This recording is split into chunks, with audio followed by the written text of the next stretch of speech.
नमस्कार दोस्तों, स्वागत है आप सभी का एक बार फिर से हमारे चैनल ज्योतिष ग्रंथ गंगा में। इस साल निर्जला एकादशी 31 मई बुधवार को है। इस एकादशी का व्रत करने से सभी कष्टों से मुक्ति मिलती है। इस दिन जरूरतमंद लोगों को दान पुण्य करने का विशेष महत्व होता है। यह व्रत मन को संयम सिखाता है और शरीर को नई ऊर्जा देता है। आज हम आपको गाय से जुड़े ऐसे ही एक उपाय के बारे में बता देंगे जिसको अगर आपने निर्जला एकादशी के दिन कर लिया तो मान के चलिए भगवान विष्णु और मां लक्ष्मी की कृपा से आपकी सारी मनोकामना हो वो पूरी हो जाएगी। चाहे आपकी कैसी भी मनोकामना, आपको बस ये उपाय करना है, उसके बाद आपका घर धन धान्य से भर जाएगा।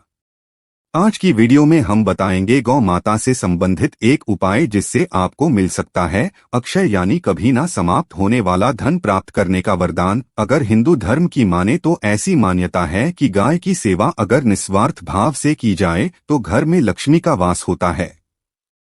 वैसे तो युगों से चला आ रहा है कि गाय को हम कुछ न कुछ खिलाते जरूर है। गाय को सनातन धर्म में लक्ष्मी स्वरूप भी माना गया है। कहा जाता है कि गाय की सेवा करने से घर परिवार सुखी और संपन्न रहता है। जिस घर में गाय की सेवा निस्वार्थ भाव से होती है उस घर में लक्ष्मी जी की कृपा हमेशा बनी रहती है, और जिस घर में गाय की सेवा नहीं होती, अचानक से किसी भी प्रकार की वहां पर विघ्न बाधाएं आती रहती है। वैसे तो कुछ लोग शहरों में भी रहते हैं, महानगरों में रहते हैं, तो वहां पर गाय पालना संभव ही नहीं है। लेकिन गाय को वहां पर भी रोटी जरूर खिलाई जाती है। लेकिन कई बार गाय को खिलाने में कुछ भूल हो जाती है। तो कौन सी वो 3 चीजें हैं जो गाय को नहीं खिलानी चाहिए, आज हम आपसे इस वीडियो में साझा करेंगे। लेकिन दोस्तों, उससे पहले आपसे रिक्वेस्ट करते हैं कि वीडियो को लाइक जरूर करिएगा, दोस्तों को शेयर कर दीजिएगा, और आपने अगर अभी तक चैनल को सब्सक्राइब नहीं किया है तो चैनल को सब्सक्राइब करके बेल आइकन जरूर दबाएगा। दोस्तों, गाय के अंदर सभी देवी देवताओं का निवास माना जाता है। तो आप सुबह जो पहली रोटी बनती है वो गाय को खिलाते हैं तो देवी देवताओं का आशीर्वाद मिलता है।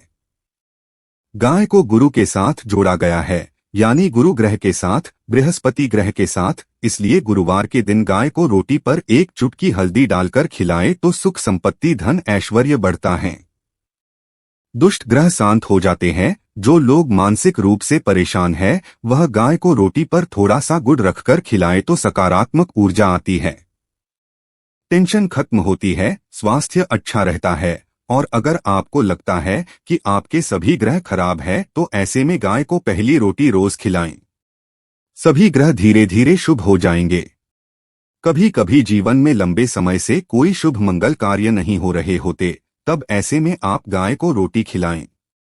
गाय के मस्तक को छूकर अपनी मन्नत कहे, प्रणाम करे, पैर छुए तो आपकी मन्नत जरूर पूरी होगी। तो यह था गाय को आप क्या खिलाएं उसके बारे में। लेकिन गाय को क्या नहीं खिलाना चाहिए, अब हम वो जानते हैं। गाय को रोटी तो हर कोई खिलाता है, अब यह रोटी बासी बिल्कुल भी नहीं होनी चाहिए। यानी कि एक दिन पहले की जो रोटी बनी रहती है और आप दूसरे दिन सुबह सुबह खिला देते हैं, वो नहीं खिलानी चाहिए। कई बार आप रोटी बना लेते हैं और गाय उस दिन मिलती नहीं तो उस दिन रोटी रखी रह जाती है। फिर वह अगले दिन गाय को खिलाने से गाय का अपमान माना जाता है, वह रोटी बासी कहलाती है। इसलिए गाय को एक दिन पहले की बची हुई रोटी कभी नहीं खिलानी चाहिए। सड़ी गली चीजें, खराब चीजें गाय को मत खिलाइए, इससे घर में परेशानी आती है। अगर आप ऐसा करते हैं तो अपनी आदत को बदलिए, क्योंकि इससे घर में तकलीफ आती है। गाय को हरा चारा तो हर कोई खिलाता है। हरा चारा आप खिलाते समय एक बात का ध्यान रखें, गाय को सबसे ज्यादा पीपल का पत्ता लोग खिलाते हैं, पर पीपल का पत्ता आप खुद से तोड़कर मत खिलाइए। दूसरी बात, आप घर में सब्जी लाते हैं तो उसमें साग आ जाता है, तो आप उसमें से अच्छी चीजें तोड़कर रखकर बचा कुचा आप गाय को ना चलाएं। आप जो देंगे वह गाय खा लेगी, लेकिन थोड़ी सी कुछ अच्छी चीजें मिलाकर गाय को खिला दीजिएगा तो ज्यादा फायदा होगा। गाय को दूध नहीं पिलाना चाहिए। आप दही चावल खिला सकते हैं, लेकिन दूध ताजा हो या बचा हुआ भूल कर भी गाय को मत पिलाए। तो 3 चीजें गाय को नहीं खिलानी है। एक तो बची कुची रोटी नहीं खिलानी है, कोई भी अनाज बच जाए उसे दूसरे दिन गाय को नहीं खिलाना है। जैसे चावल बच जाता है, रोटी बच जाती है, और अगर आप चारा खिलाते हैं तो उन्हें सड़ा गला मत खिलाइए, और अगर खिलाते हैं कोई चीज तो उसके साथ कुछ अच्छी चीजें मिला ले, और गाय को दूध भी नहीं पिलाना है। यह चीजें बिल्कुल भी नहीं खिलाएं, नहीं तो घर में गरीबी आती है। माता लक्ष्मी आपके घर में वास करना छोड़ देती है। 84 लाख योनियों का सफर करके आत्मा अंतिम योनि में गौ का रूप धरती है। गाय लाखों योनियों का वो पड़ाव है जहां आत्मा विश्राम करके आगे की यात्रा शुरू करती है। दोस्तों, गाय का कोई अपसगुण नहीं होता है। जिस भूभाग पर मकान बनाना हो वहां पर अगर आप 15 दिन के लिए गाय और बछड़ा बांध देते हैं तो वह जगह पवित्र हो जाती है। भूभाग से बहुत सारी आसुरी शक्तियों का नाश हो जाता है, क्योंकि गाय में सकारात्मक ऊर्जा का भंडार माना गया है। गाय का मार्ग रोकना, अगर आप कहीं भी जा रहे हैं और गाय माता आपका मार्ग रोक दें तो यह बहुत ही शुभ माना जाता है। गाय और बछड़े का दर्शन एक साथ आपको हो जाए तो यह आपकी सफलता का प्रतीक माना जाता है। अगर आपके घर के आसपास गौ घूमती रहती हैं तो इसका मतलब है कि आपके घर से काफी सारे संकट अपने आप ही दूर होने वाले हैं और समृद्धि पूर्वक जीवन आपको मिलता है। गाय के समीप आप अगर जाते हैं तो संक्रामक रोग, कफ, खांसी, सर्दी, जुखाम आदि का ग्रेजुअली अपने आप ही बिना दवाइयों के भी नाश हो जाता है। अगर आपको गाय अचानक से पूंछ मार देती है तो यह बहुत ही शुभ संकेत माना गया है, और काली चितकबरी गाय का ऐसा करना तो और भी ज्यादा शुभ माना गया है।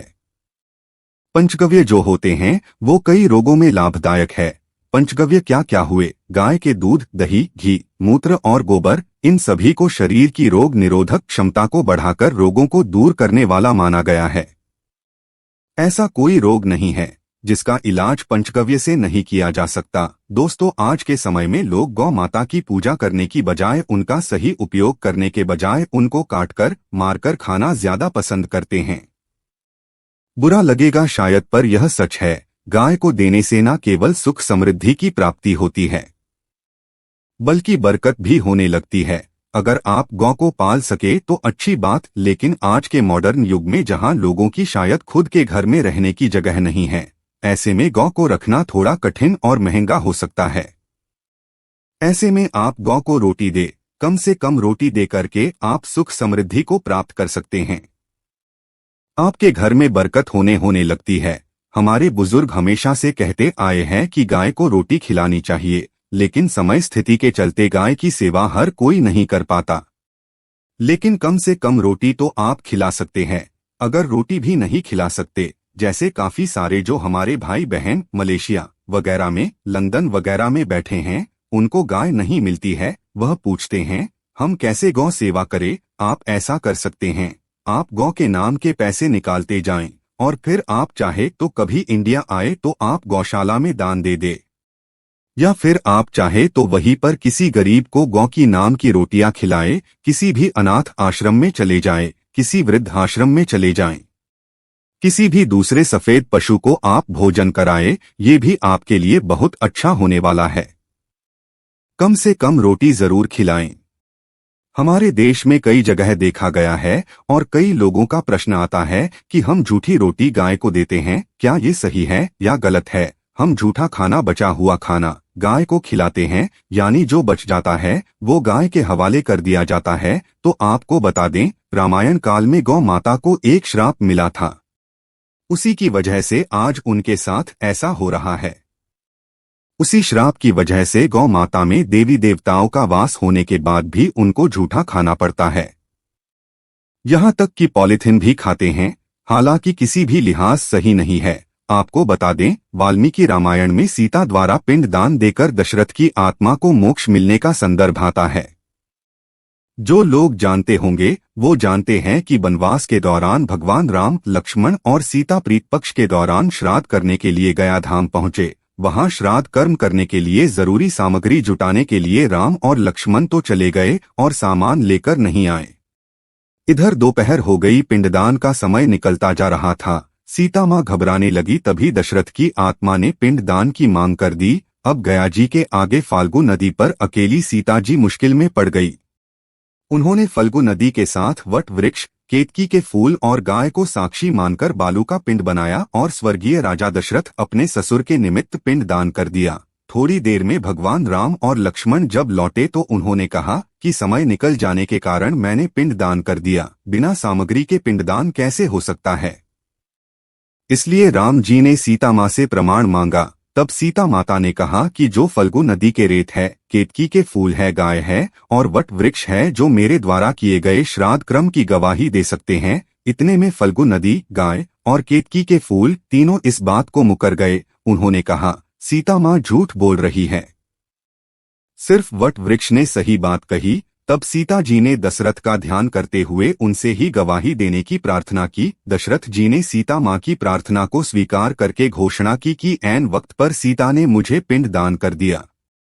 इस पर राम अस्वशत हुए, लेकिन तीनों गवाहों द्वारा झूठ बोलने पर सीताजी उनसे क्रोधित हो गए और उन्हें श्राप दिया। फाल्गु नदी से कहा कि जा, तेरा नाम सिर्फ नदी रहेगा, लेकिन तुझ में पानी कभी नहीं रहेगा।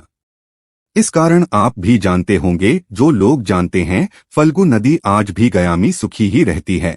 गाय को श्राप दिया कि तू पूज्य होकर भी लोगों का झूठा खाएगी और केतकी के फूल को श्राप दिया कि तुझे पूजा में कभी नहीं चढ़ाया जाएगा। वट वृक्ष को सीता माँ ने आशीर्वाद दिया कि उसे लंबी आयु की प्राप्ति होगी और दूसरों को छाया प्रदान करेगा तथा पतिव्रता स्त्री तेरा स्मरण करके अपने पति की दीर्घ आयु की कामना करेंगी। यही कारण है कि गाय को आज भी झूठा खाना पड़ता है। केतकी के फूल को पूजा से निषिद्ध बताया गया है। फाल्गु नदी के तट पर जल नहीं है। सीता कुंड में पानी के अभाव में सिर्फ बालू या रेत में पिंडदान किया जाता है।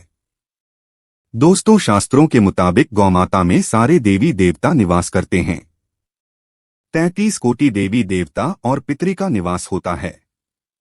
अगर आप भी किसी मंदिर में नहीं जा सकते, पूजा पाठ नहीं करते हैं, कहीं जाकर के ग्रह दशाओं का उपाय नहीं कर सकते हैं, तो आपको गाय को एक रोटी जरूर लेनी चाहिए।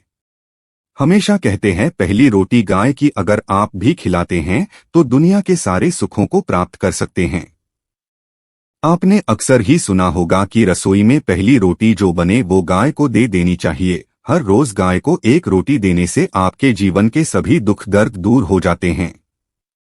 खाना बनाते वक्त हमेशा पहले एक रोटी गाय की निकाल दे, इसके बाद ही परिवार के बाकी सदस्यों के लिए आपको रोटियां सेकनी चाहिए। कोशिश करनी चाहिए कि गाय की उस रोटी में थोड़ा सा हल्दी मिला दें। इससे गाय को रोटी खिलाने का अपार फल प्राप्त होता है।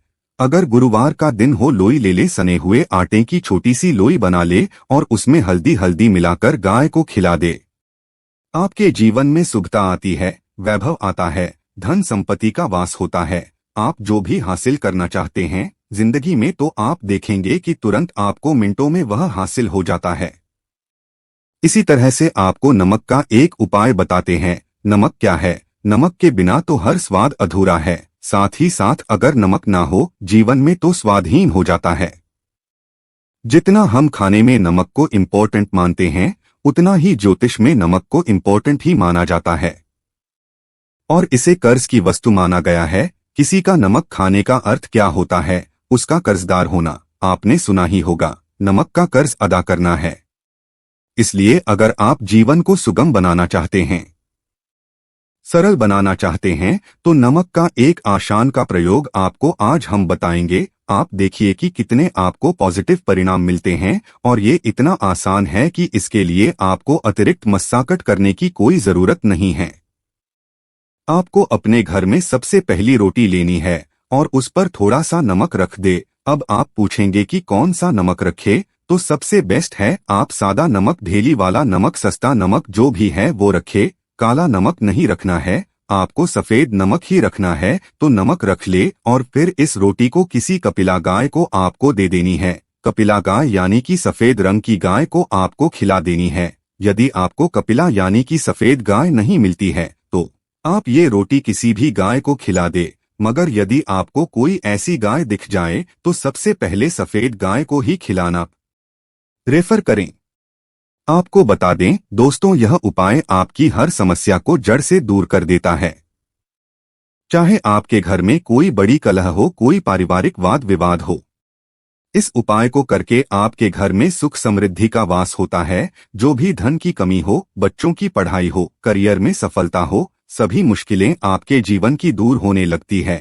लेकिन गाय को रोटी देते वक्त मन में ऐसा कोई भाव न लगाकर रखें कि हम रोटी खिलाते हैं या फिर हम बहुत बड़े दानी हैं। अन्यथा इस स्थिति में पुण्य फल की प्राप्ति होना संचय वाली स्थिति देता है। गाय को रोटी खिलाने से नियम से बरकत के अलावा आप देखेंगे धन संपत्ति में दिनों दिन बढ़ोतरी होने लगती है और आपके घर के ग्रह दोषों से आपको मुक्ति मिलती है। अगर आपके भी घर में भी धन की कमी है तो आपको यह उपाय जरूर करना चाहिए। किसी भी दिन करें, अगर सावन का पवित्र महीना है तो हर दिन शुभ है।